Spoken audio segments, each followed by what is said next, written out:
Of my friend, I can only say this. Of all the souls I have encountered in my travels, his was the most human. That line, that delivery hits hard. Right now, in 2025, going into 2026, after riots, um, the assassination attempts and a successful political ending on American soil, it hits different. Because the truth is, Spock isn't the least human character in Star Trek. He is the most human. And his daily war between intellect and emotion is the exact war we are losing right now.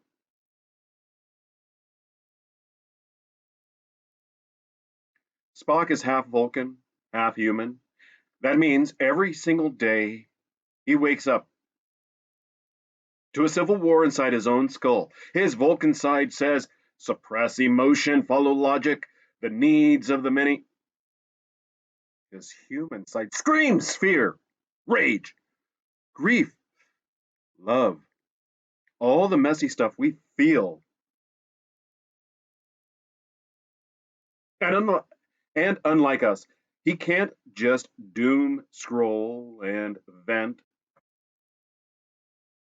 He has to win that war in real time, or people die.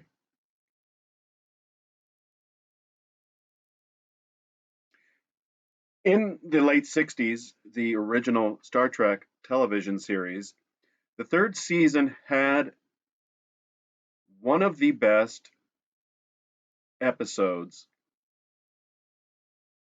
the Enterprise incident. And I'm going to go into more detail about this episode in another video. Spock seduces a Romulan commander, touches her fingers, speaks softly, lets her believe he might defect, all to steal a cloaking device.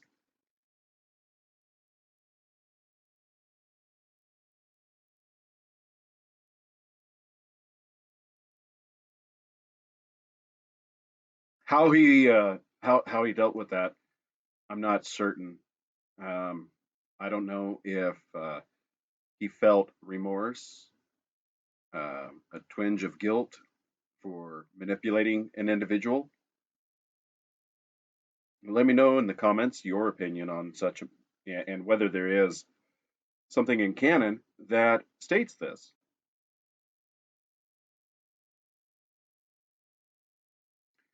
But if that's his, if that's something that he's wrestling, that's a very human emotion.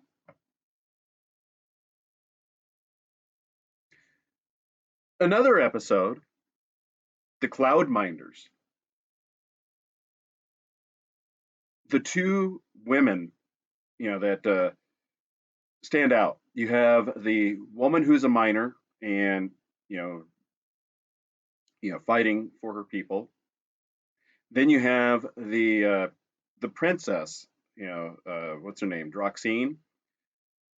She's standing on the balcony, wondering about Spock, pining for Spock.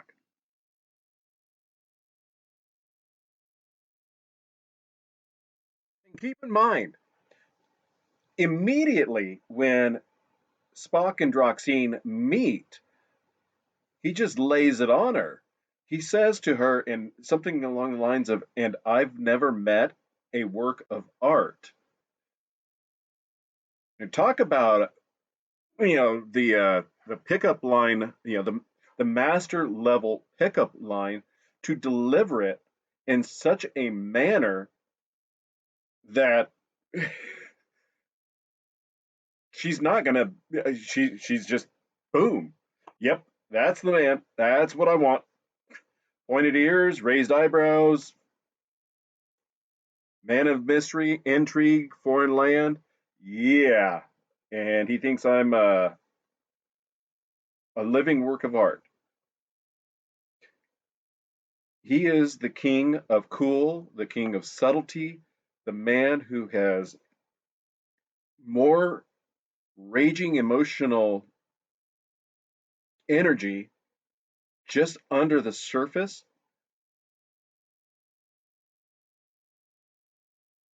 than even the wildest storm on the ocean. But it's subdued, it's hidden, it's kept out of view because of that internal battle, the Vulcan side, suppressing emotion, driving, pushing to be at one with logic. But, Spock is he is the most human out of all the characters because of this very battle, this display of how do I do the right thing? How do I weigh duty against, compassion? So, the one of those factors is done with saving the Enterprise in Star Trek Two. He's in command of a ship full of children, as Admiral Kirk puts it, and it's his duty to save them all, and he does it at the expense of his own life. He uses his catchphrase, "The needs of the many outweigh the needs of the few," and the axiom. Then fast forward several years to Star Trek Six, where he tells Valeris that logic is the beginning of wisdom. So Spock is a conundrum, and he is one of multiple layers, as are so many people that you'll encounter in your life, in your travels, in your experiences on this planet.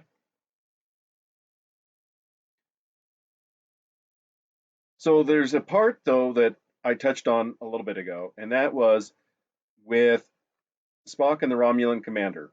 You know, the final scene is them in the turbo lift, Spock escorting her to the her quarters, and they exchange dialogue, and it is, in my interpretation, Spock is fishing for a line. He's trying to find a tether to rescue himself, a lifeline, to ease his conscience over what role he played in stealing the cloaking device. And I'm going to play that last bit of dialogue clip here for you as we wrap this up. It was your choice. It was the only choice possible. You would not respect any other.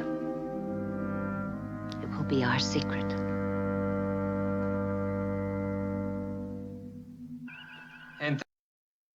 So what does this mean? It means, in my interpretation, that Spock does have regret. He was fishing for a lifeline from her, that there was some kind of mutual, attraction of, kindred souls, and she confirmed it, in my opinion. The other part is, as I tie it in, there's been so much dramatic upheaval in society of late that what Spock does is he overcomes this emotion and he focuses on getting the job done. He looks at it from a rational perspective, and that is, what is it that will achieve the goal in the most effective, most precise manner that will protect the most amount of people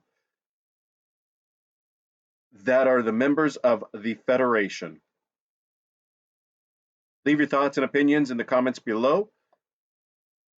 Good day.